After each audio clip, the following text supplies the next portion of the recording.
Shabbat Shalom, amados irmãos.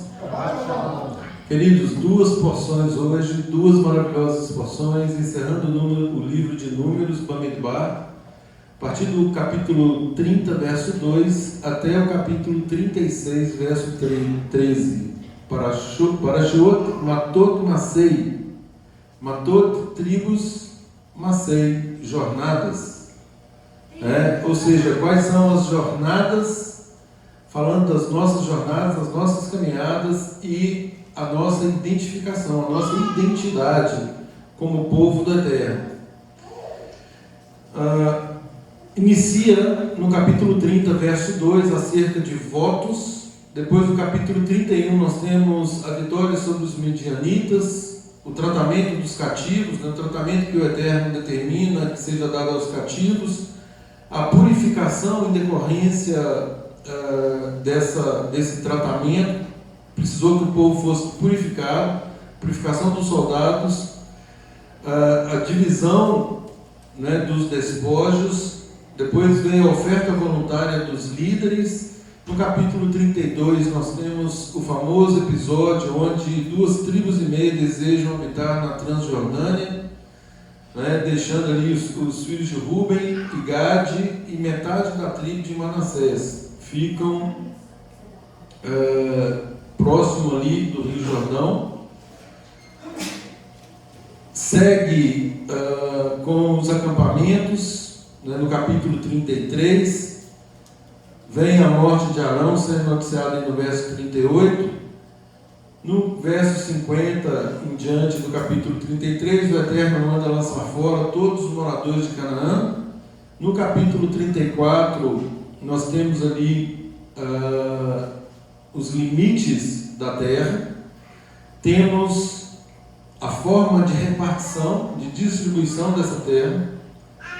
No capítulo 35 nós temos a cidade dos levitas, temos as 6 cidades refúgio, o julgamento do homicida, aí a partir do verso 16 do capítulo 35, os privilégios oferecidos pelas cidades refúgio, e terminando lá no capítulo 36, nós temos aqui o reaparecimento das filhas de Zelofeade, e o casamento de herdeiras.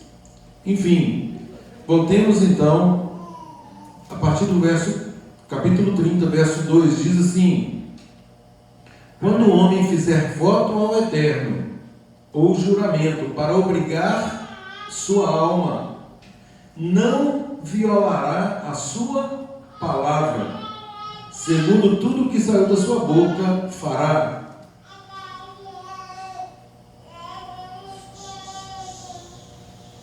Queridos, esse povo que está aqui agora, pronto para entrar na terra de Canaã, não é o mesmo povo que saiu do Egito. Nós sabemos aí que o Eterno preparou este povo, que aquela geração oriunda dos 10 espias, toda aquela geração pereceu no deserto. Então já era um povo maduro, um povo preparado para tomar posse da terra de Canaã. E aí nós temos 4 pontos principais nessa porção, que é a santidade da palavra, a seriedade da palavra, aquilo que proferimos tem a ver com responsabilidade da fala. Nós temos o tópico aí da guerra contra Midian, a purificação após a batalha e distribuição da herança. Notem que é uma sequência espiritual extremamente profunda. Quando nós olhamos de uma forma simplória, superficial, nós não conseguimos detectar essas nuances. E a palavra do Eterno, queridos, ela tem que ser ruminada, não é para ser lida de forma superficial. Nós precisamos gastar tempo. A palavra, ela é alimento para nós. E nós somos considerados ovelhas. O que faz uma ovelha quando se alimenta? Ela ruminar, ela fica com aquele alimento um bom tempo, ruminando, meditando, transmudando aí para nós, meditando, buscando aplicações práticas. Essa é a forma que temos de estudar a Santa Palavra. E sobretudo porque uma vez que nós estudamos, interiorizamos os princípios, os mandamentos do Eterno, isso tende a nos motivar a agir. E quando nós agimos, nós primeiramente falamos. E aí, queridos, é um dos tópicos mais sérios, né? Em todas as Escrituras nós temos admoestações acerca daquilo que falamos.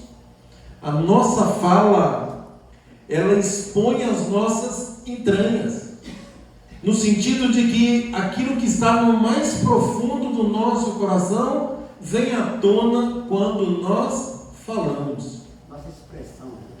É a essência do nosso próprio ser. A nossa fala representa a essência do nosso próprio ser. É por isso que a palavra diz assim: até o tolo, quando se cala, é tido por sábio. Por quê? Porque a pessoa que vai falando, ela vai se expondo. Não que nós tenhamos que nos abster de falar, não é isso. É falar aquilo que está no nosso coração, conforme Yeshua disse: onde está o nosso tesouro, ali também está o nosso coração. Ou seja, falar como um servo do Eterno, como um discípulo do Eterno, como um discípulo de Yeshua, de modo a agradar ao Eterno. Então, queridos, meditar, ruminar, se nós ruminamos efetivamente a palavra, nós falaremos da palavra. A nossa fala, dizem as Escrituras, que quando nós assim agimos, a nossa fala ela é temperada com sal. Sal é sinal de aliança, sal é sinal de tempero, sal é sinal de conservação. Ou seja, estamos falando algo que está criando realidades no mundo material. Por isso, aqui no capítulo 30, a partir do verso 2, deixa claro a seriedade daquilo que falamos. Em todos os estudos, todas as vezes que nós estudamos essas duas parashot, tanto Matot como Masei, nós tocamos neste ponto, de tão sério que é, de tão importante que é, que não dá para não falar. Então, a partir do verso 2 diz assim: quando um homem fizer voto ao Eterno ou juramento para obrigar-se a alguma abstinência, não violará a sua palavra, segundo tudo o que prometeu, fará.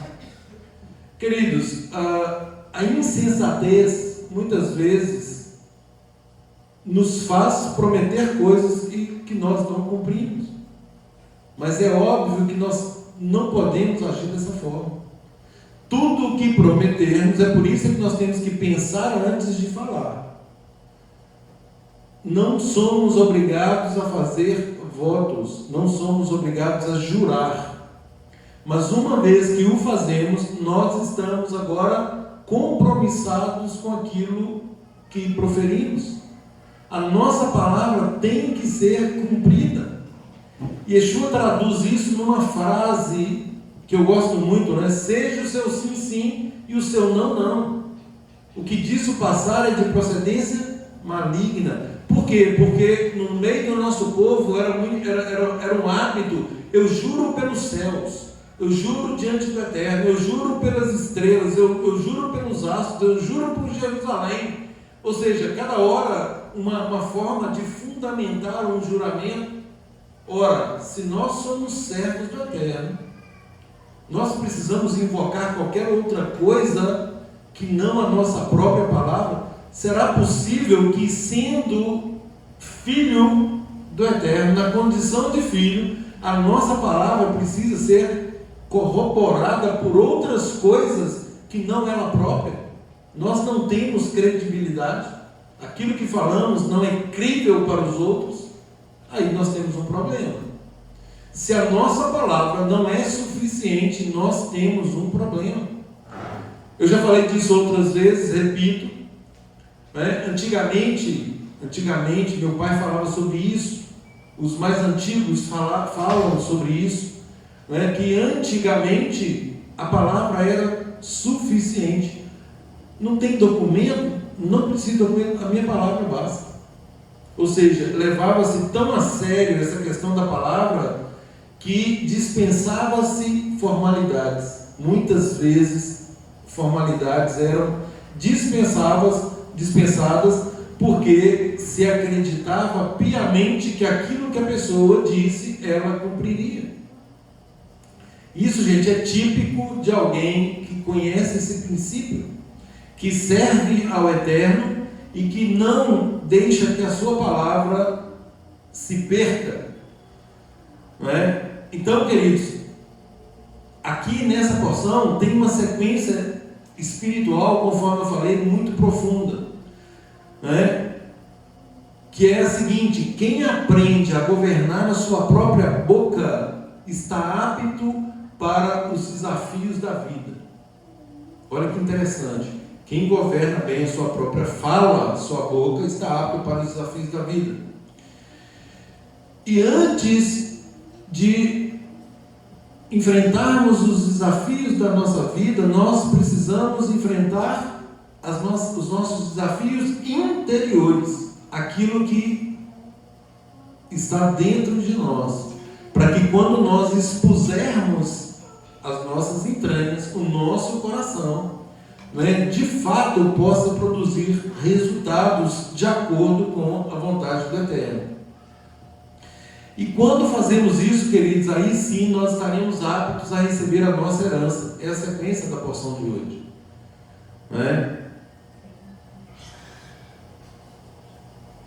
Então, atentemos mais uma vez para a nossa palavra. Aqui tem a questão da mulher, quando a mulher faz um voto, já explicamos isso outras vezes. Se ela é uma moça, uma pessoa solteira, o pai tem autoridade para desfazer o voto, tão logo ele tome conhecimento. Também o marido tem, desde que o faça no mesmo dia. Já explicamos isso outras vezes. Então, queridos, nós sabemos que a nossa boca ela cria alianças, não é? Aqui nós temos o episódio da guerra contra Midian, onde atendeu-se a uma ordem expressa do Eterno. E qual é o princípio para atendimento desta ordem? A santidade, ela precisa eliminar a corrupção. A santidade precisa eliminar a corrupção. Ou seja, não se convive santo e profano conjuntamente. Isso não é possível. A palavra nos admoesta: um pouco de fermento leveda toda a massa. Então nós nos perdemos, muitas vezes. Temos aí o mandamento da purificação do acampamento. Nem toda vitória externa produz pureza interior. Pode ser que ao vencermos algo no mundo material, isso pode nos contaminar. Falamos aí da vaca vermelha uns dias atrás, um exemplo típico disso. O contato que nós temos às vezes aí com mortos e qualquer outra coisa que nos impurifica, e aí tem que passar pelo processo da purificação. A herança de Ruben, Gad e meia tribo de Manassés. Nós sabemos que eles optaram aqui por ficar aquém do Jordão, aquém da terra prometida. Então, o que isso significa? Já falamos sobre isso. Por que eles fizeram isso? Qual foi o que impeliu a essas 2 tribos e meia ficar fora da terra prometida? O que vocês acham? Oi? Parece que eles tinham muito gado. Eles viram as marcas. Olho gordo, próstata. Isso mesmo. Eles viram que a terra era muito boa, terra boa, frutífera, gato no lugar bom. Então, mas entre aquilo que nós aferimos como algo bom, isso está plenamente de acordo com a vontade do Eterno? Não. que eles fizeram? Não, rebelião, mas Deus mandou atravessar. Então, eles desejam permanecer antes do Jordão, né? E aí nós temos, inicialmente, um conflito aqui, que todos os estudiosos falam sobre ele, né? Inclusive fazendo uma comparação com a atitude dos 10 espias. E aí, queridos, o princípio aqui para nós é o perigo da comodidade e do colocar a nossa vontade acima da vontade do Eterno. Então, o perigo da nossa comodidade. O Jordão aqui, queridos, representa uma transição. Tinha que passar por ali para chegar à terra prometida, né? Representa transição. E essas tribos, elas encontraram um conforto antes do cumprimento da promessa, do cumprimento efetivo da promessa.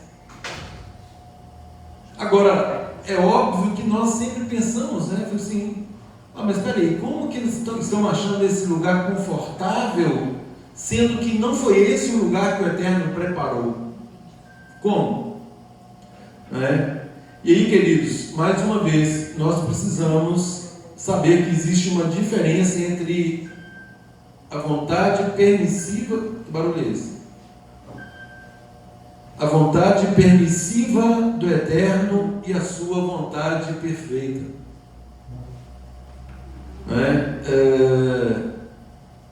Uma coisa é aquilo que o Eterno determina, outra coisa é aquilo que se permite, e muitas vezes por circunstâncias.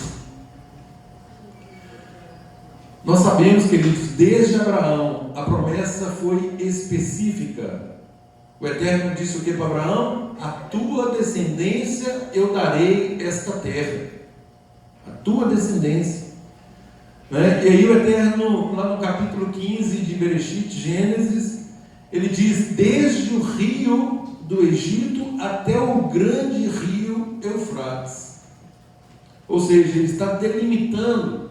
Então, o centro da promessa do Eterno sempre foi Canaã. Sempre foi Canaã.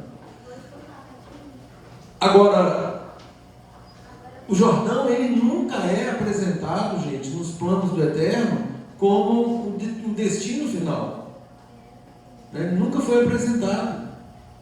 Passou despercebido pelo Eterno? Óbvio que não. Era uma fronteira que precisava ser atravessada. Mas aí vem a questão da motivação, é que os estudiosos aprofundam. Qual foi a motivação? No verso 1 do capítulo 32 diz: viram que a terra de Jazer e de Gileade era um lugar de gado. Então, o motivo, gente, inicial, o que? Ele não foi espiritual. Vejam a kavaná, a intenção. Qual era a motivação espiritual de se chegar próximo do Jordão? Atravessá-lo, rompê-lo, para que atingisse o ponto culminante que o Eterno planejou, que era a terra de Canaã. Então, o Eterno preparou dessa forma, mas um motivo material foi o que os motivou, não foi espiritual. Eles largaram o espiritual e economicamente analisaram ficar fora da terra, porque os olhos viram que era uma terra boa para gado. Eles acharam que sabiam mais que Deus, né? Pois é, aí, gente, a decisão começa com uma avaliação patrimonial. Eu sempre falo isso aqui, nós somos seres holísticos, não existe uma separação, não dá para separar. Eu não sou advogado de profissão e depois eu me abstraio disso e serei aqui outra coisa. Não, eu sou estou na categoria de filho do Eterno, não importa o que eu estiver fazendo. Então a minha vida como um todo tem que retratar a condição de filho do Eterno, seja na minha profissão secular, seja na minha vida em comunidade, na congregação, seja em casa, seja com os vizinhos, seja na sociedade em geral. Não há separação, não há separação. Então aqui nós temos 2,5 tribos que não se preocuparam em aprofundar em relação à vontade do Eterno. Qual é a vontade do Eterno? Qual é o centro da vontade do Eterno? É uma pergunta retórica, cuja resposta já era sabida desde Abraão. Acabei de ler o texto. O centro da vontade do Eterno é que vocês obedeçam e atinjam e cheguem em Canaã. E outra coisa, chegando lá, vocês vão expulsar todos os povos que lá estão. Mas espera aí, o Eterno dá uma coisa e ainda nós temos um trabalho? Nós vamos ter que fazer isso? Por que o Eterno não fez isso? O arroz está com o pai. Está pilado, né? O arroz está pilado. Tudo na nossa vida é assim, né? Nós conquistamos algo, o Senhor nos dá, chega lá, tem uma série de desafios para a nossa santificação, para a gente não se desviar, não esquecer que Ele veio. Yeshua nos conduz, traz até esse Jordão, e depois nós temos que expulsar tudo aquilo que estava na gente que não... Vou falar sobre isso. Gente, quando os interesses, não há problema. É óbvio que nós somos, que vivemos em um mundo material e nós precisamos das coisas materiais. Até aí está tudo certo. Não há problema. Você vê que os nossos patriarcas, a grande maioria, eram pessoas extremamente abastadas, ricas. Todos eles tinham muitos bens. Isso não é problema. O problema é quando esses bens prejudicam o relacionamento com o Eterno. O material, ele se sobrepõe ao espiritual. Não, eu cuido primeiro do material. Depois, se sobrar tempo, eu cuido do espiritual. Compromissos que nós temos com a terra, gente, isso é priorizar o reino. Falava agora há pouco com um irmão sobre isso. Priorizar o reino é colocar as atividades atinentes à vontade do Eterno em primeiro lugar. Doa quem doer. É uma questão, gente, de planejamento. Não existe desculpa. E a pessoa vem dando desculpa. Não existe desculpas. A única resposta plausível é: isso não é prioridade para mim. É a única resposta, gente. E outra, num processo, vamos falar aqui sobre uma ceia é jornada.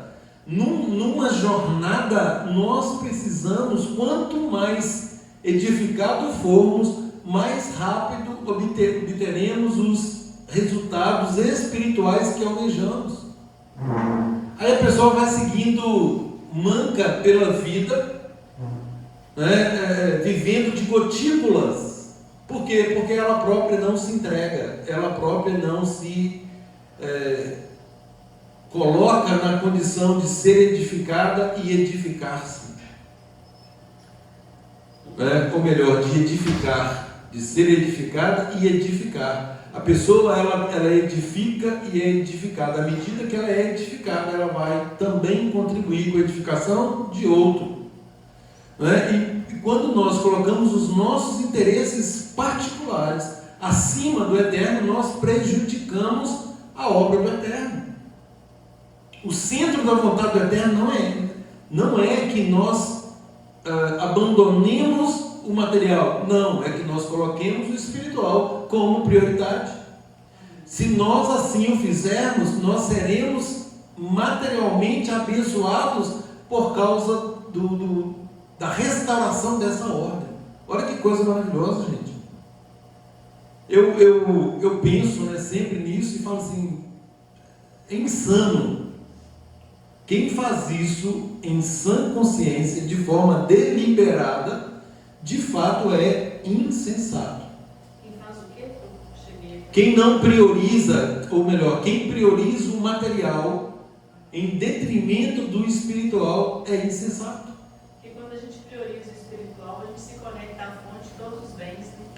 Quando os interesses materiais passam a orientar decisões espirituais, existe um risco iminente de afastamento do propósito do eterno.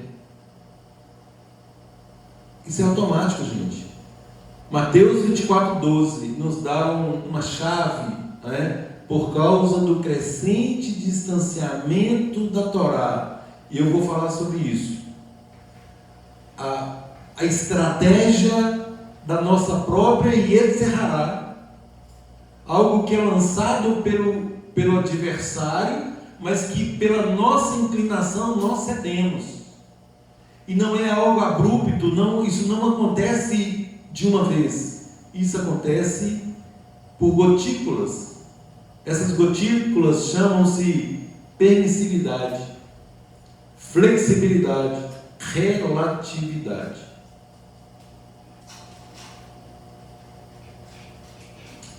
Inicialmente, queridos, nós temos aqui Moisés fazendo um questionamento extremamente pertinente. Aquilo que nós já fizemos aqui, né?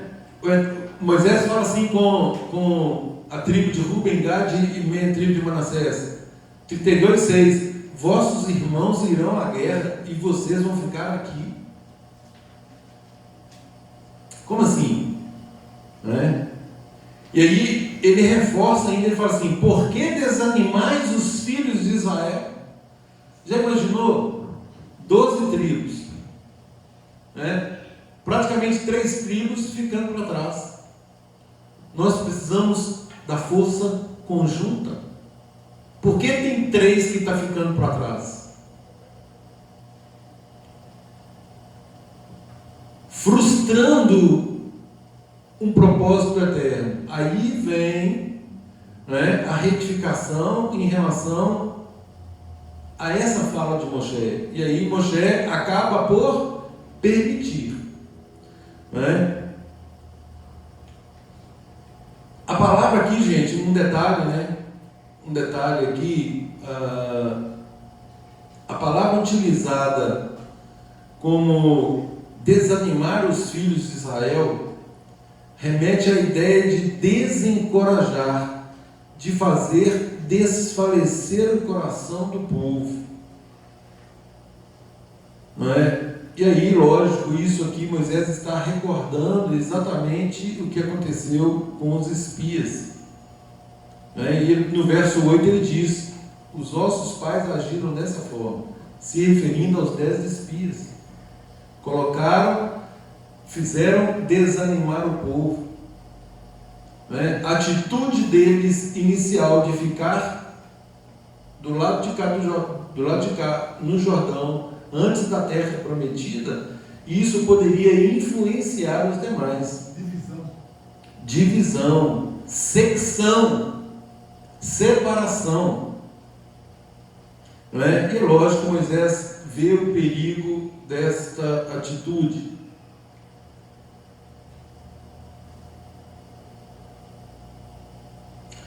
E aí, queridos, a pergunta dos estudiosos, né, e a que nós fazemos quando nós estamos estudando, né, isso agradou ao Eterno? O Eterno aprovou isso?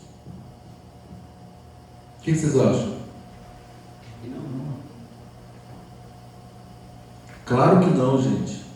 A vontade do Eterno, ela deve ser seguida. A vontade do Eterno, ela é boa, perfeita e agradável. Quando nós mudamos a vontade do Eterno para impor a nossa, nós estamos dizendo implicitamente que nós superamos até mesmo a vontade dele, o que é uma insensatez, não é? E aí nós vemos, gente, que Moisés permite inicialmente, mas ainda assim é condicional. No verso 20 do 32, nós percebemos que é uma concessão e não uma ordem. né? Se fizerdes isso, 32:20, veja aí. Um pouco antes, né?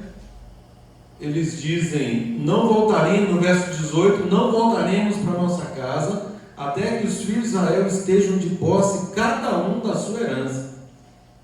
Porque não herdaremos com eles do outro lado do Jordão, nem mais adiante, porquanto já temos a nossa herança deste lado do Jordão ao Oriente. Vejam, isso soa absurdo, né, inicialmente. Então Moisés lhes disse, se vocês fizerem assim, se vos armardes para a guerra perante o Eterno, e cada um de vós armado passar o Jordão perante o Eterno, até que haja lançado fora os seus inimigos de diante dele, e a terra estiver subjugada perante o Eterno, então voltareis e sereis desobrigados perante o Eterno e perante Israel, e a terra vos será por possessão perante o Eterno. Se, porém, não fizerdes assim, eis que pecastes contra o Eterno, e sabei que o vosso pecado vos há de achar. Moisés está dizendo assim, olha, isso terá sérias consequências, caso vocês não cumpram, voltando aí o voto, a sua palavra. A palavra empenhada deles aqui, remete ao início do capítulo 30.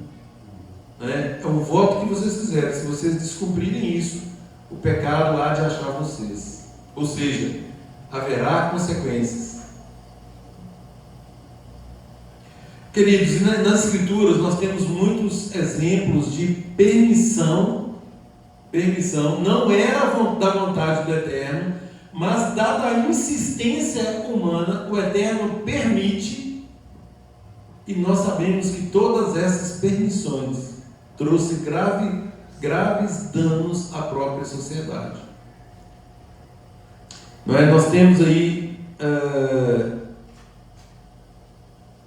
questão aí do divórcio, lá em Deuteronômio 24, Mateus 19, foi permitido por causa da dureza de coração. O coração é tão duro que não tem como ir para frente, aí acaba-se por permitir, todavia com restrições, com mais restrições. Toda vez que tem uma concessão, tem medidas restritivas. Só que a Yetzer-Hará é tão forte que ela faz o quê? Ela começa a arredar, a colocar de lado as restrições e a justificar essas medidas de afastamento. Quando não coloca como central, né? Como regra. Exatamente, aí o que é exceção vira regra. E hoje nós estamos vendo isso acontecer de forma latente na sociedade, que a exceção virou regra. Talvez seja uma forma paliativa. Isso, gente, é o que alguns chamam aí de modernidade líquida. Você ouviu essa expressão? Não tem sustentação, tudo é volátil, fluido. Da mesma forma que se constrói, destrói. Tanto faz. A pessoa já entra num casamento dizendo, eu vou casar, se não der certo eu separo.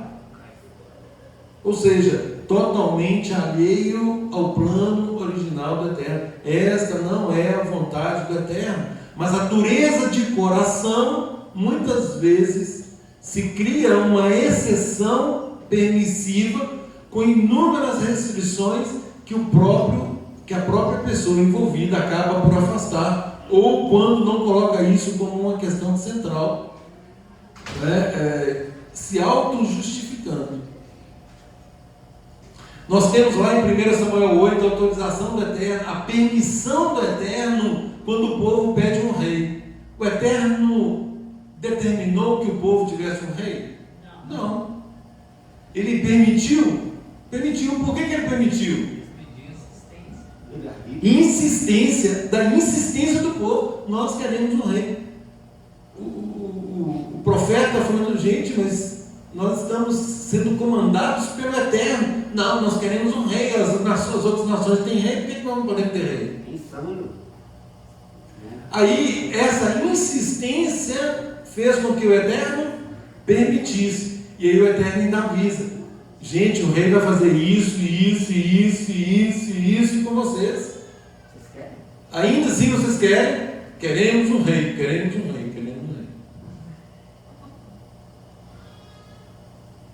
Permissividade. Lá em Números 11 nós temos lá o pedido de codornizes, né? Quer carne. Ele o Eterno manda codornizes até aquilo ali Passa mal.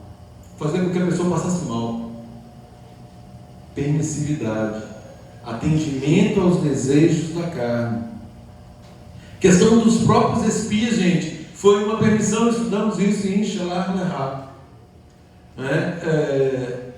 O Eterno não determinou o envio de espias. Permitiu? Permitiu. Bom, se vocês querem, enviem por vocês mesmos. O Eterno já tinha dado a palavra dele, e a palavra dele não volta atrás. E aliás, a palavra foi dada lá em Gênesis para Abraão: eu vou te dar essa terra. Os limites dela são esses aqui. E até hoje, gente, isso permanece. A promessa do Eterno, ela é permanente. Permissão não equivale à vontade perfeita. E nós precisamos buscar essa vontade perfeita. É o que Yeshua fala acerca do divórcio. Não foi assim desde o princípio. O que Deus uniu, não separe o homem. Palavras de Yeshua. Nessa palavra de Yeshua, que arremata esse raciocínio, tem alguma exceção nela? Não tem nenhuma exceção.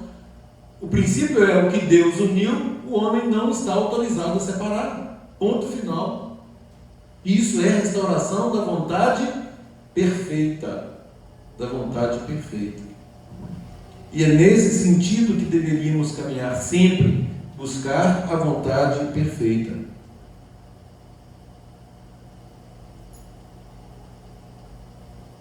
E aí, queridos, uma observação dos estudiosos, né, muito interessante. Eu já falei aqui, o Jordão ele é símbolo de transição, é sair de um estado para entrar em outro estado, um estado de escravidão para entrar agora num estado de libertação, um estado onde muitos resquícios do Egito ainda estão impregnados, para entrar em um novo estado de dependência e confiança total para com o Eterno. Ou seja, cruzar o Jordão significa deixar definitivamente o deserto para viver a plenitude da promessa dele. Uma mudança de ambiente, né, Exatamente. Mudança de ambiente. Ficar, gente, antes do Jordão representa ficar em cima do muro, numa posição intermediária. Não estou nem no deserto nem na terra prometida. Em pé em cada lado. Exatamente. Em cima do muro. E aí os rabinos são uníssonos em afirmar que aquelas tribos preferiram a abundância imediata de bens materiais ao centro da herança prometida pelo Eterno. Gente, o Eterno proporciona aqui uma divisão equitativa. Ele já tinha falado para Moshe como que seria a divisão das terras para o nosso povo, e aliás isso é feito de forma equitativa. Aqueles com maior número recebiam um pouquinho mais, o de menor número equitativo, proporcional. Isso atende ao princípio da isonomia. Não houve nenhuma reclamação de que eu estou pobre. Não, a tribo tal ficou com uma terra maior do que a nossa, nós queremos o mesmo tamanho. Não teve isso, não teve essa discussão. Como já dito, a vontade do Eterno é boa, perfeita e agradável. Esse episódio da tribo de Rúben, de Gad, dá muito temor, porque... Rúben, Gad, meia tribo de Manassés. Isso, 2,5. Eu mesmo estou vivendo um dilema na atualidade. Tem uma questão que eu estou orando por ela, mas o Senhor já tem me falado assim: você tem que renunciar e saber qual que é a minha vontade. Eu quero tanto de uma determinada forma, e o Eterno já tem falado comigo. Aí eu estou pensando o perigo que é, porque se eu insistir um pouquinho mais, ela vai, pode. Mas não vai ser tão abençoador como se eu deixar ele fazer toda a vontade dele naquela situação. Se eu deixar no sentido de, a gente não é que a gente deixa ou não Deus, mas se eu falar, Senhor, eu quero a sua vontade, pronto. Vamos ver esses 3, 2,5, se eles falam assim, não, está muito bonita a terra do gado, mas aqui convence meu coração, me ajuda, eu não quero ficar aqui sem a sua vontade, porque é um perigo. Não, mas como, veja bem, ali é que está o erro, né? Como é que nós já sabendo de antemão qual é a vontade do Eterno, eu vou pedir para o Eterno me convencer de algo que não era a vontade dele. Convencer meu coração significa que me tira dessa estultice da minha carne, tem misericórdia de mim. Isso é ausência de entrega plena aos planos do Eterno. Nós não podemos, gente, orar para o Eterno modificar a vontade dele. Isso não existe. Essa questão do perigo que a Maria Lúcia está falando, eu creio que todos nós já passamos por isso. Não, sim, claro. Todas as vezes que nós estamos prestes a receber uma grande bênção do Eterno, nós teremos muitas outras ofertas que não são do Eterno. Aí essas ofertas serão tentações da nossa vida, para não recebermos aquela que o Eterno vai nos dar. Então, gente, nós temos sempre que lembrar o seguinte: quando nós saímos do centro da vontade do Eterno, que é boa, perfeita e agradável, nós perdemos as bênçãos. E muito mais do que isso, aquilo que estamos fazendo em substituição nos trará consequências. Você vê no caso de Yeshua, na tentação no deserto, Satã falou para ele: olha, tudo isso te darei se prostrar e me adorares. Se ele aceita aquela proposta, ele ia perder a grande bênção dele. Então, quer dizer, ele nega. Então, quando nós estamos prestes a receber uma bênção do Eterno, temos que focar nessa bênção, porque vai vir outras ofertas para nos distrair, para nos tirar da bênção do Eterno. Então, isso é perigoso. Isso acontece, mas no meu caso, é assim, é como uma pessoa está orando, por exemplo, para uma determinada pessoa que ela quer casar, um jovem. No meu caso é uma situação, né? Eu estou orando por uma decisão, mas vamos dizer que tem um jovem aqui orando por uma moça. Não, eu quero é essa. Se a moça nem ele está orando, eu não confio, o Senhor fala assim, vou deixar, né? Tá bom, mas você vai antes esperar isso. Aí casa, não ia ser a melhor situação para ele passa por muitos problemas, tal. Ou então, já tinha uma outra que ia ser uma bênção tão grande e ele pede. Eu estou numa situação que eu vi que eu não estava querendo renunciar no pedido que eu estou fazendo. O meu marido vai saber o que é que eu estou falando aqui, ele já deve dizer, é isso assim. Mas eu estou chegando no ponto, e com essa paraxá está me ajudando mais, eu estou aqui refletindo. Se eu vou conversar hoje com meu marido, eu vou expor mais, eu vou renunciar esse negócio diante de Deus, porque de repente não, com certeza, se não for a vontade de Deus por aqui, é porque tem uma bênção infinitamente maior. Eu estou querendo largar aqui de jeito nenhum. Mas hoje, a partir de hoje, não deixo, eu quero largar mesmo, quero renunciar completamente. Amém. Então essa paraxá traz esse temor, da gente às vezes orar por uma coisa, sendo que Deus tem um muito maior. Né? Isso, e tem oração mesmo. Queridos, essa escolha, como era algo eminentemente pessoal, eles escolheram com foco material. A escolha não foi espiritual, foi material.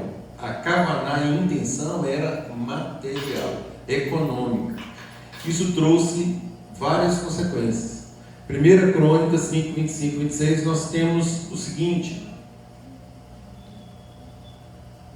porém cometeram transgressões contra o Deus de seus pais e se prostituíram seguindo os deuses dos povos da terra, os quais o Eterno destruíra de diante deles, pelo que o Eterno Deus de Israel suscitou o espírito de Pul, rei da Síria, e de Tiglat-Pileser, rei da Síria, que os levou cativos, a saber, os Rubenitas, os Gaditas e a meia tribo de Manassés. Olha aqui, os primeiros a serem levados ao exílio, ao cativeiro. Eles ficaram o quê? Separados, ovelhas fora do rebanho, mais vulneráveis, né? Vulneráveis. Chegou e varreu, pegou todo mundo. Olha o material sendo exposto e o prejuízo espiritual disso, né? Os levou cativos, os Rubenitas, os Gaditas e a meia tribo de Manassés, e os trouxe para Ala, Abor e Ara, para o rio Gozã, onde permanecem até ao dia de hoje. 1 Crônicas, capítulo 5, versos 25 e 26. Um reino dividido, né? Isso nunca prospera. Então, queridos, exatamente, não é um detalhe, né? Não é um detalhe. Outra coisa, esse isolamento, né, trouxe essa vulnerabilidade. Eles estavam separados pelo Jordão, né? Embora, logicamente, o Jordão não fosse intransponível, ele constituía uma barreira natural importante, né? Era um obstáculo. Um distanciamento, exatamente. E foi exatamente esse distanciamento que também gerou tensões, mais tensões. Lá em Josué 22, nós temos a construção por essas tribos de um altar que quase provocou uma guerra interna entre eles. Mas peraí, vocês estão fazendo um altar aqui? Que história é essa? Veja o que o distanciamento produz. Né? 5, 25 e 26. Essa Bíblia judaica não tem seu princípio, não. Primeira Crônicas? Não, desculpa. A outra consequência, gente, eles ficaram mais próximos dos povos pagãos, né? A localização agora facilitava o contato contínuo com os amonitas, moabitas, arameus e outros povos, ou seja, pressão cultural. Nós estamos mais próximos do nosso povo ou nós estamos cedendo a pressões culturais? É uma boa pergunta. Nossa, que descreve exatamente.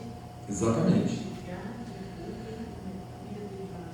Em Josué 22, gente, que eu já falei, né, o primeiro grande conflito interno de Israel depois da conquista envolveu exatamente o próprio povo.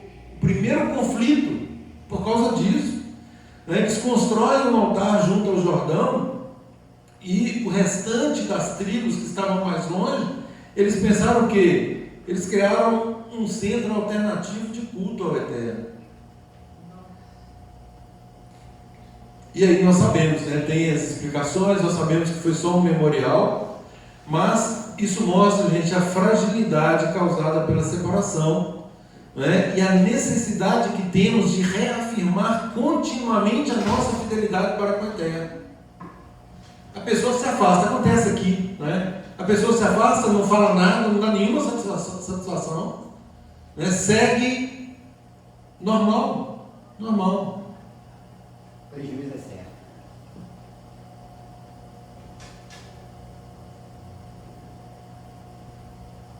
Ô, gente, essas 2,5 tribos, elas representam pessoas que querem as bênçãos do Eterno, que ajudam no reino, que lutam pelo reino, mas preferem estabelecer a residência em uma posição que lhes é mais confortável. Não, nós vamos ajudar, nós vamos lutar, nós vamos até o fim para que todos recebam a sua parte, mas nós não vamos ficar lá com eles.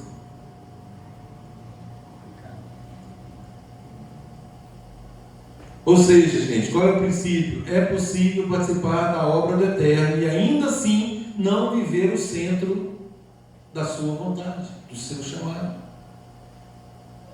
E aí, mais uma vez, a importância do corpo, né? A importância da congregação.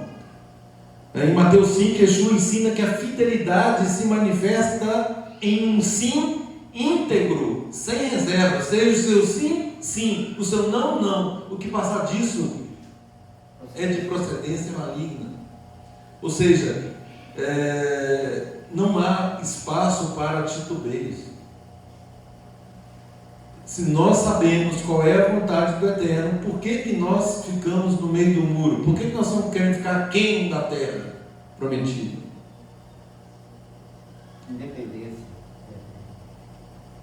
Independência, exatamente.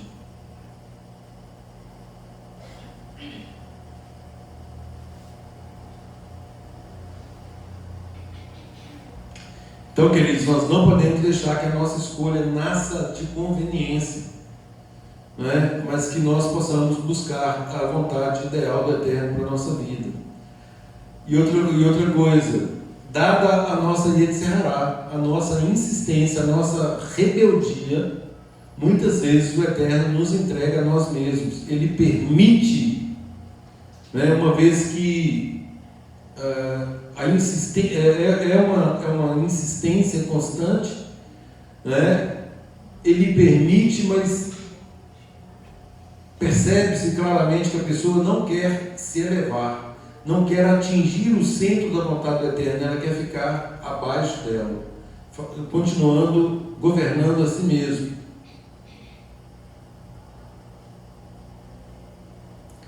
Então o Eterno tem um propósito sobremodo excelente para nós, né? Cuidado com as permissões, né? Com a permissividade, com a relatividade, com a flexibilidade.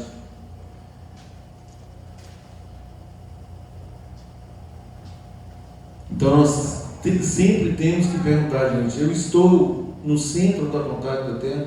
Esta é a real vontade da Terra? Ou eu só estou driblando a vontade dele para impor a minha?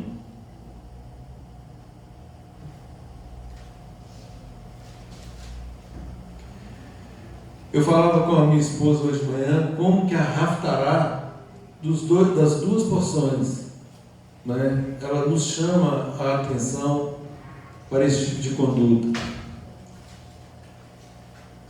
Em Matot, o homem aqui tem que santificar a sua fala, a sua boca. Jeremias, ele clama ao Eterno, pela sabedoria daquilo que ele ia falar, e o Eterno atesta: coloquei as minhas palavras em tua boca. Ou seja, o verdadeiro profeta não fala aquilo que ele quer, ele fala aquilo que ele recebeu para falar. Yeshua, por exemplo, um grande profeta que falou apenas a vontade do Pai. E outra coisa, queridos, nessa Haftará, fica claro, o Eterno vigia a sua palavra para que ela seja cumprida. Ele honra a sua palavra. Se ele honra a sua palavra, se ele vigia a sua palavra, porque de forma leviana, muitas vezes, nós não damos importância para a nossa palavra, uma vez que nós temos que retratar o caráter dele. O Eterno lembra, por meio de Jeremias aqui ao povo, do amor dos primeiros dias, a fidelidade inicial, contrastada com a infidelidade. Nessa porção, queridos, novamente nós somos chamados à integridade, mais uma vez. E mais uma vez, essa Haftará, ela lembra que é muito fácil abandonar essa integridade se nós não vigiarmos.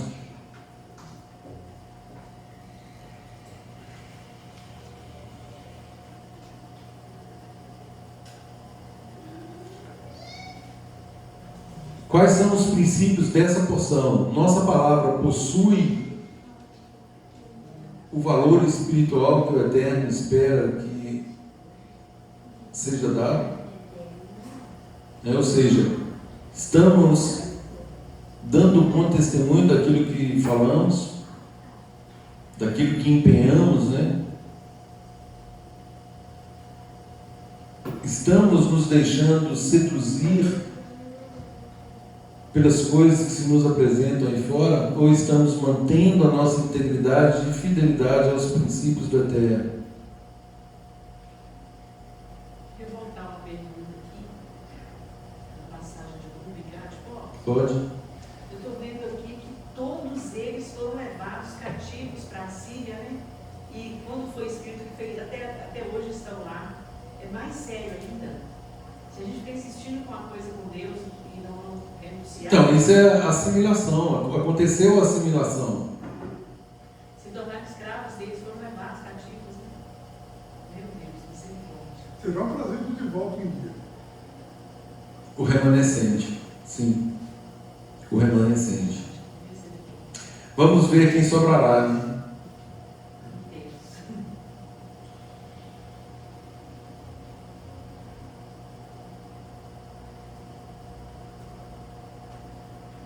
Queridos, para achar Macei, jornadas, são duas, né? Deixa eu passar para a segunda logo por causa do tempo. Quando o Eterno nos ensina que o destino é importante, mas a transformação no caminho é indispensável. Gente, Macei, jornadas. Nós sabemos onde o Eterno quer nos levar. Agora, essas jornadas são indispensáveis. Ou seja, existe um processo. Estamos dispostos a passar pelo processo? Porque tem gente que quer chegar lá. E quer chegar lá de paraquedas. Cair direto lá. Tem que passar pelas jornadas. 42 jornadas. Versículo chave aqui é 33:1. Essas são as jornadas dos filhos de Israel que saíram da terra do Egito. Queridos, Bereshit nos apresenta a criação, né? O Eterno criando todas as coisas. Gênesis, Êxodo, Shemot apresenta a redenção, o Eterno providenciando uma forma de nos redimir, né? Vaikra, Levítico, nos apresenta a santidade, e Bamidbar, Números, nos apresenta a identidade, como fazer parte de um povo, né, que suporta o processo, um povo preparado para entrar na terra prometida.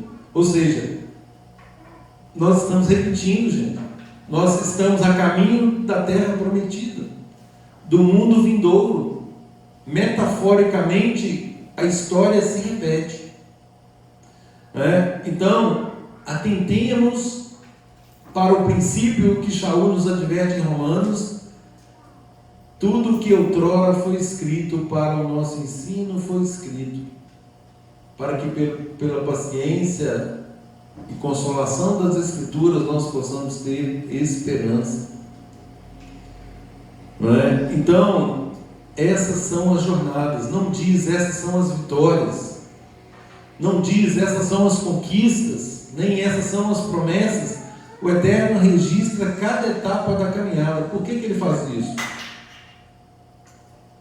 Porque ele forma o nosso caráter durante o caminho. A grande questão, queridos, é que as pessoas, de um modo geral, elas não querem ser forjadas, elas não se permitem ser forjadas pelo Eterno. A vontade continua governando. Somos forjados do deserto.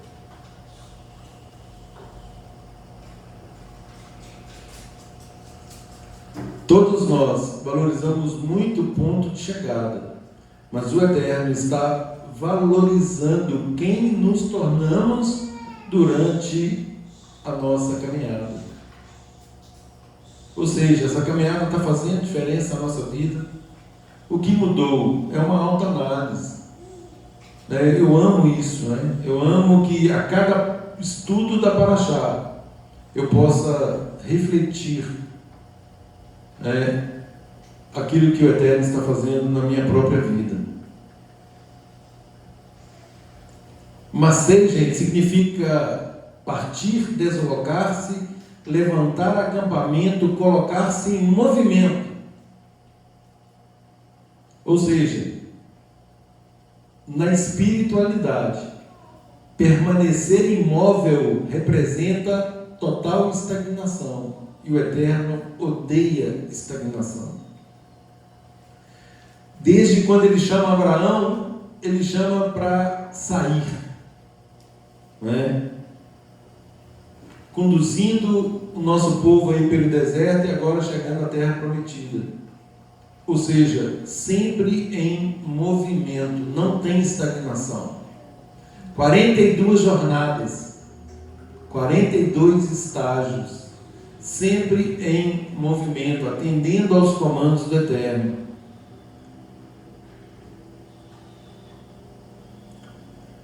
Os estudiosos falam, gente, que cada parada era exatamente para recordar o cuidado do Eterno durante a trajetória. Cada vez que paravam, né, eles testemunhavam, recordavam aquilo que o Eterno tinha feito durante aquele trajeto.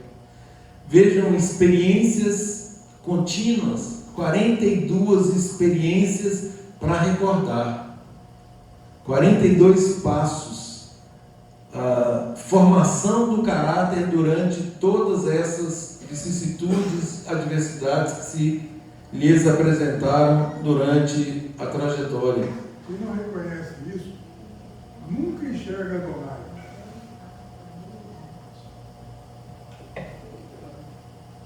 Sem dúvida. Talvez seja a pergunta, né, apropriada: como que um povo que se forjou dessa forma, recordando, tendo um memorial constante, ainda não serve ao Eterno com toda a integridade que Ele requer? Isso mostra, queridos, a força da nossa Yetzirah. A inclinação para o mal, ela é tão forte que ela nos faz esquecer dessas jornadas, daquilo que o Eterno fez. É aquela coisa, né, que o Eterno diz assim: a pessoa engordou, né? Ela ficou tão abastada que agora ela se esqueceu de mim, deu coisa, afastou-se do Eterno. E isso explica porque muitas vezes a pessoa não recebe bênçãos, porque as bênçãos fará com que essa pessoa se distancie ainda mais. Muitos casos desses acontecem. E aí Yeshua dá o princípio. Qual é o princípio? Fidelidade no pouco para ser colocado no muito. Pois não? Eu vi uma analogia comparando essas 42 jornadas com as 42 jornadas da nossa vida espiritual. Sim. Da nossa decisão de obedecer a Deus até o dia final, para chegarmos à terra prometida no sentido da vida eterna. E cada dificuldade que nós estivermos passando, cada desafio, cada período de desânimo, é uma dessas 42 jornadas, que a gente tem que entender que o deserto não é o nosso lugar, é uma passagem. E aquela jornada está colaborando para o aperfeiçoamento do meu espírito. E essas duas parashiot, elas nos ajudam nisso, porque a Matot vem trabalhar com as nossas palavras, né? E Macei vem trabalhar com o mapa dessas jornadas. Então a gente está exatamente estudando no período dos estreitos, entre os estreitos, né? Que é 17 de Tammuz até 9 de Av. É um período de introspecção espiritual verdadeiramente. E os nossos sábios, eles estudam a Torá como ninguém, né? Nossos sábios antigos, e Yeshua vem e traz aplicação prática, e a gente começa a refletir quanta profundidade, né? Quanta profundidade, quão longe estamos. Verdade. Eu estava refletindo, né? Tem uma passagem, né, que Yeshua fala que aqueles que forem encontrados servindo assim, né, serão, entrarão no reino, né, estarão no reino. E eu sempre pergunto, servindo assim como? Porque essas parashiot, elas contam como que a gente deve servir, não é verdade? Servindo assim como? Durante essas 42 jornadas. Continuando e permanecendo fiéis. Durante esse trajeto. Servindo assim. Nosso povo, queridos, percorreu literalmente essas 42 jornadas, até Canaã, 42 etapas. Né? E aí o princípio é: não existe maturidade sem caminhada. É aquilo que eu falei, a pessoa quer se livrar do trajeto, ela quer chegar direto no destino. É impossível. Né? O trajeto é exatamente para nos forjar, para nos dar maturidade, para que vençamos a nossa inclinação para o mal. Essa é a famosa universidade da vida. Olha o que os sábios falam. Eles dizem assim: cada jornada externa corresponde a um deslocamento interno do nosso ser. Vai quebrando a nossa vontade, um deslocamento interno. Cada jornada externa corresponde a um deslocamento interno. Ou seja, a geografia do deserto aqui ela é uma metáfora da geografia do nosso ser. Muito interessante. No sentido, Adilson, essa mudança interna é no sentido de tornarmos flexíveis ao eterno, mais dependentes ao eterno. Porque existe esse deslocamento também, chega no sentido de... Não, eu estou falando de maturidade, não é? Maturidade espiritual. O objetivo é atingir a maturidade espiritual e muitos querem ou se julgam maduros sem passar pelo processo. Evolução, né? Exato. Não por evolução, né? Exatamente. A palavra espiritual é muito aberta, né? Tal fulano é muito espiritual, esse fulano é muito espiritual. É amplo demais. É muito amplo. Mas Falar isso e não falar nada. Estritamente, o que é se tornar espiritual? É se aproximar dos desejos do eterno, do verdadeiro Deus do universo. Outra coisa, gente, a questão da literalidade do mandamento. Lá no capítulo 33, verso 52, o Eterno ordena. Ordenar é mandar, mandamento. Expulsareis todos os moradores da terra. Por quê? Porque o Eterno mandou expulsar todos os moradores da terra? Porque eles estavam desaprovados, eles tiveram, desde que Abraão havia andado naquela terra, quando ele colocasse os pés e dado para ele, eles tiveram 400 anos para conhecer o Deus de Abraão. O princípio é, gente, aquilo que não eliminamos completamente acaba influenciando a nossa vida. É o que o Evandro falou. Eram maus exemplos. Então, o Eterno deu ordem para eliminar completamente, porque senão eles seriam influenciados. É o perigo da convivência com o pecado. Eu diria mais, é o perigo da conivência com o pecado. Aí entra a questão da responsabilidade pessoal. Uma vez que eu vou expulsar, posteriormente eu não vou deixar que ninguém também adentre. Exatamente. Entendeu? 33:55 diz assim: os que deixardes ficar, o Eterno está mandando expulsar todo mundo. E aí ele fala o seguinte: se vocês deixarem ficar, essas pessoas que ficarem serão como espinhos nos vossos olhos. Verso 55 do capítulo 33. Os que vocês deixarem ficar serão como espinhos nos vossos olhos e aguilhões nos vossos lábios. Ô, gente, presta atenção. Olha que imagem. Tirem todo mundo de lá. Não, mas tem um pessoal aqui que é muito legal. Os que vocês deixarem ficar serão como espinhos nos vossos olhos e aguilhões nos vossos lábios. O Eterno não diz que essas pessoas destruiriam Israel de forma repentina e imediata. Diz que se tornarão espinhos. O que um espinho faz, gente? Maltrata. Nos alfinetando, ele causa dores, pequenas dores constantes. Uma pedra no sapato. Isso, gente, aqui é traduzido como pequenas concessões, pequenas influências. São os espinhos. Causam dorzinha, mas é tolerável. É tolerável. Deixa pra lá. Isso é chamar o errado de certo.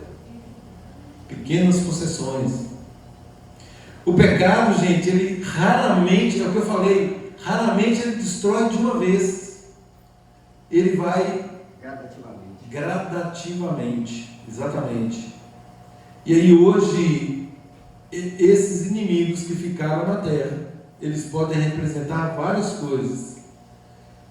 Hábitos na nossa vida que não tratamos, nós vamos deixando. Sabemos que está errado, mas nós não confessamos, não buscamos ajuda, continuamos na nossa independência. O corpo existe para edificar e ser edificado, para tratamento, mas a pessoa segue ao seu próprio alvedrio, à sua própria vontade. Ela continua mal habituada e não quer tratamento.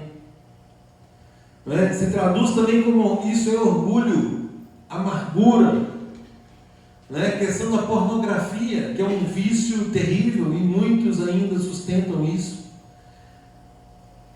O materialismo exacerbado, fora do padrão do eterno, dando prioridade a esse materialismo em prejuízo ao espiritual.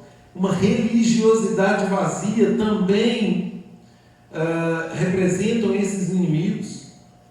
A vaidade espiritual de igual modo, né? Ressentimentos antigos, raiz de amargura. Tudo isso, queridos, tudo isso vão nos destruindo gradativamente se não tratarmos de forma mais efetiva. Enquanto permanecerem dentro de nós, serão os espinhos. Yeshua chama esse processo, gente, de arrancar. Se o teu olho te faz tropeçar, arranca-o.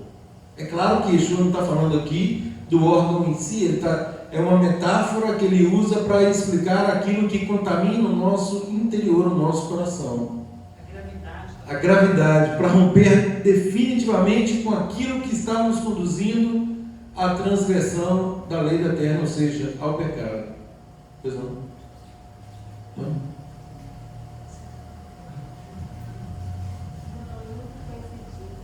Aqui, queridos, com relação a Canaã, o Eterno determina, estabelece limites muito claros, muito específicos. Não é? Por quê? Porque a herança que Ele prepara para nós não é definida pelo nosso desejo, não é definida pelo desejo humano, ela é definida pela vontade divina. O Eterno é que sabe aquilo que é bom para nós. Nós queremos muito alguma coisa, mas o Eterno antevê a situação e Ele sabe que aquilo pode nos destruir. E aí, obviamente, Ele não concede. Ele vai nos dar aquilo que é bom para nós, efetivamente. E aí, queridos, não adianta também outro princípio, né? Querer administrar, querer ampliar fronteiras, sem ser fiel na administração daquilo que o Eterno já nos deu.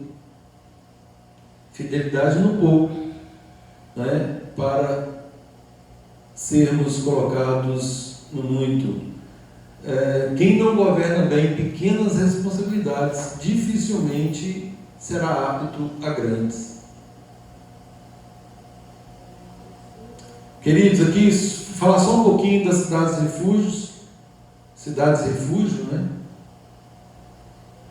E aí nós vemos aqui um dos retratos mais lindos assim, do caráter do Eterno. O que o Eterno faz? Né? E aí, gente, a primeira coisa que nós vemos é o quê? A justiça do Eterno nunca admite uma vingança.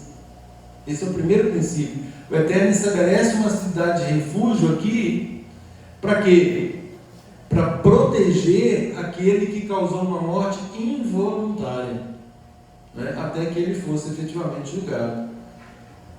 Morte involuntária, gente, no nosso direito é chamado de homicídio culposo, sem intenção de matar. São as mortes acidentais. Por exemplo, Deus que livre todo mundo disso, né?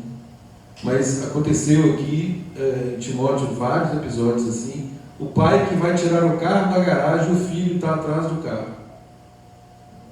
Ele mata o filho, obviamente, involuntariamente. Isso é um pecado, isso é um homicídio involuntário. Dois amigos estão caçando, um se separa do outro, aí um vê a moita mexer achando que é um animal, ele atira e mata o amigo. Morte involuntária. Dois amigos cortando lenha, o machado, aquela peça de ferro, se solta e atinge o outro. Involuntário. Então, são para esses tipos de homicídios o Eterno cria cidades refúgio. E o interessante, gente, é que essas cidades refúgio faziam parte da terra que ele destinava aos sacerdotes.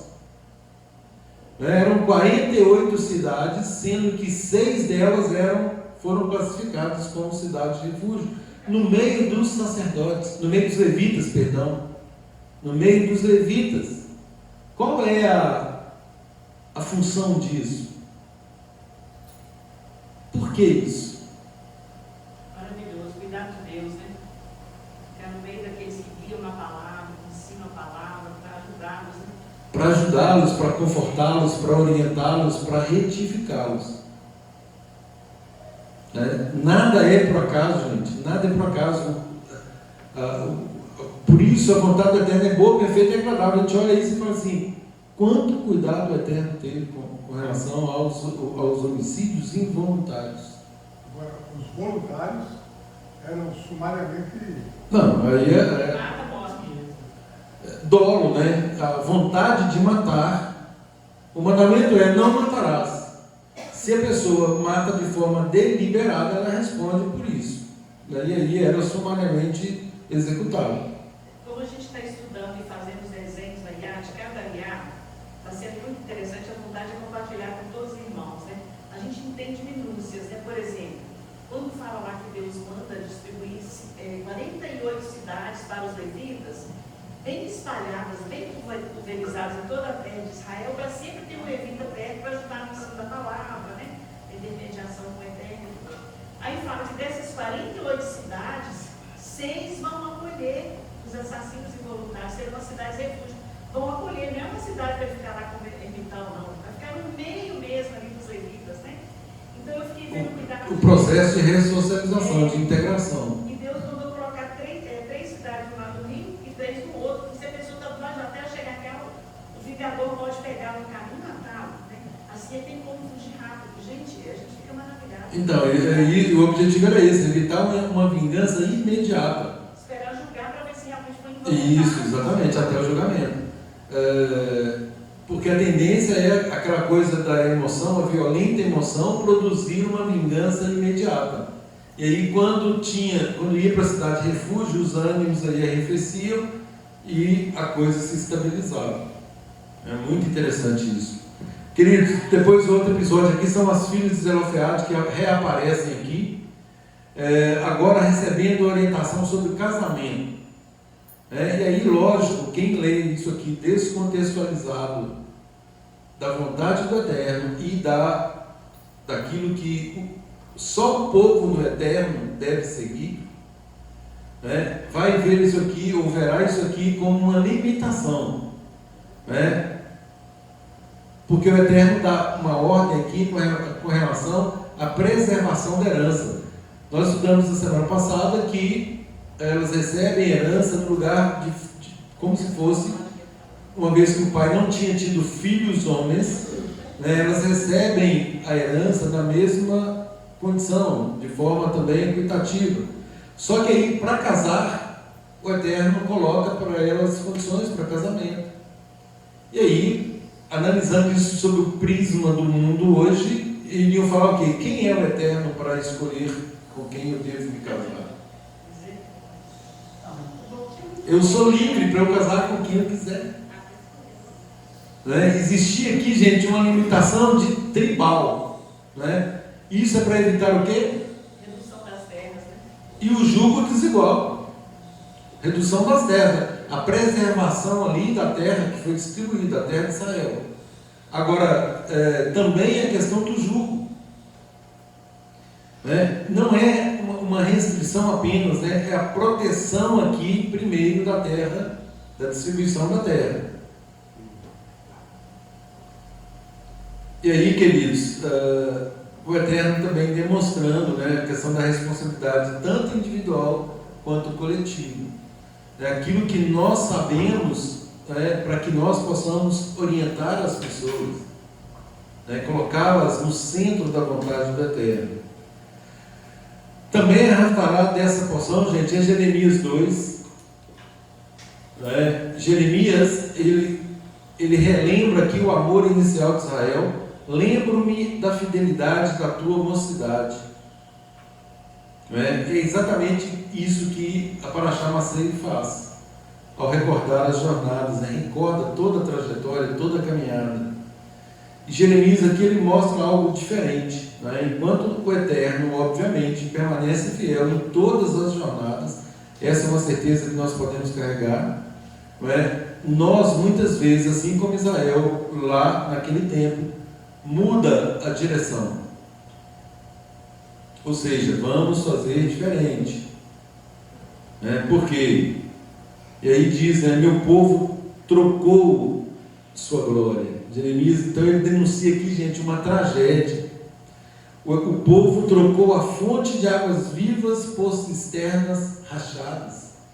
Cisternas que não retêm as águas. Isso aqui em Macei, durante 40 anos o Eterno fornece água para o povo. Agora o povo resolve construir as suas próprias cisternas. Ou seja, estamos sempre substituindo a dependência do Eterno pela autossuficiência. Ou seja, estamos repetindo o mesmo erro. Onde está o Eterno? Jeremias lamenta que ninguém mais pergunte sobre isso. Onde está o Eterno? E aí, gente, uma das perguntas mais importantes, onde está o Eterno? Só que hoje a pergunta que ecoa é: o que eu mais desejo?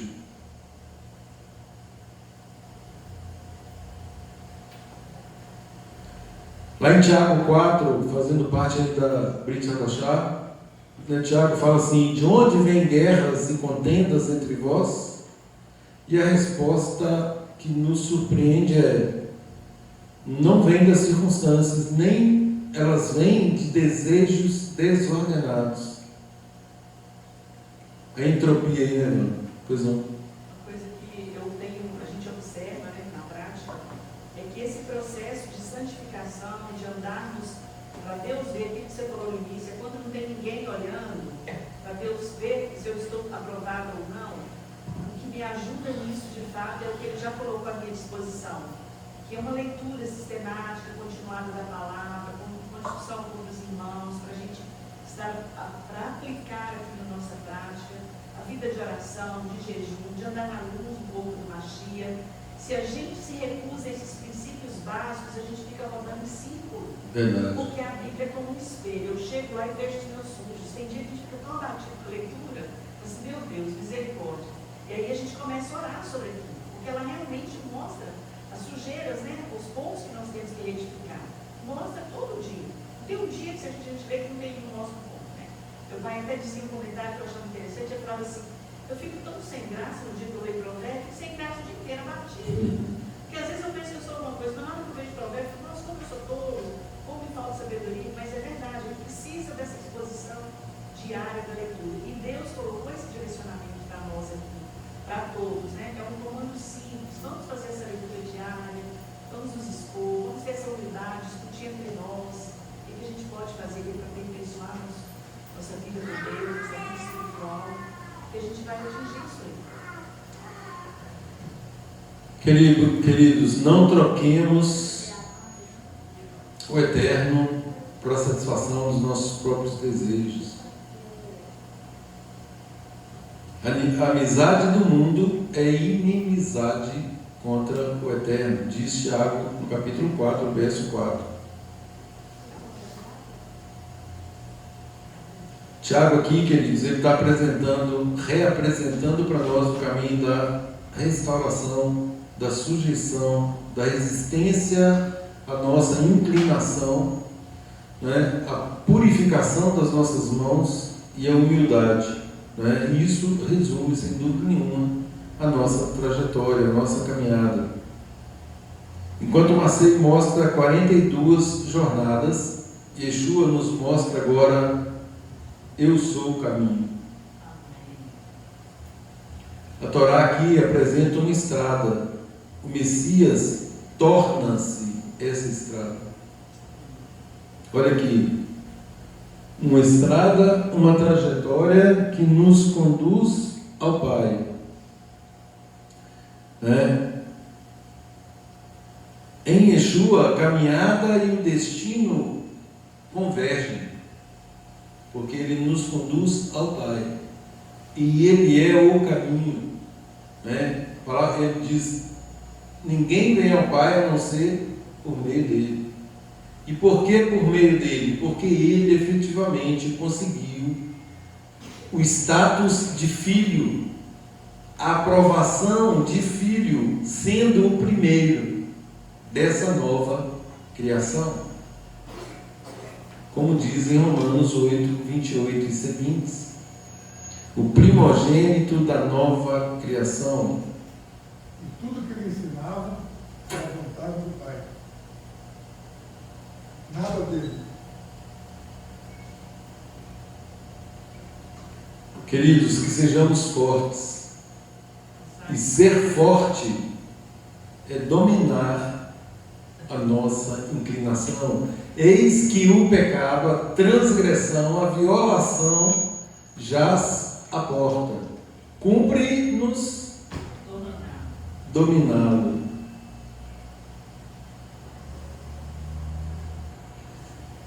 Finalizando, queridos, o Eterno registra cada etapa da nossa caminhada, inclusive aquelas que reputamos por insignificantes. Mais uma vez, não basta sair do mundo, é necessário deixar que o mundo saia de nós. Muitas vezes nós ficamos presos. Pecados tolerados hoje tornam-se espinhos para nós amanhã.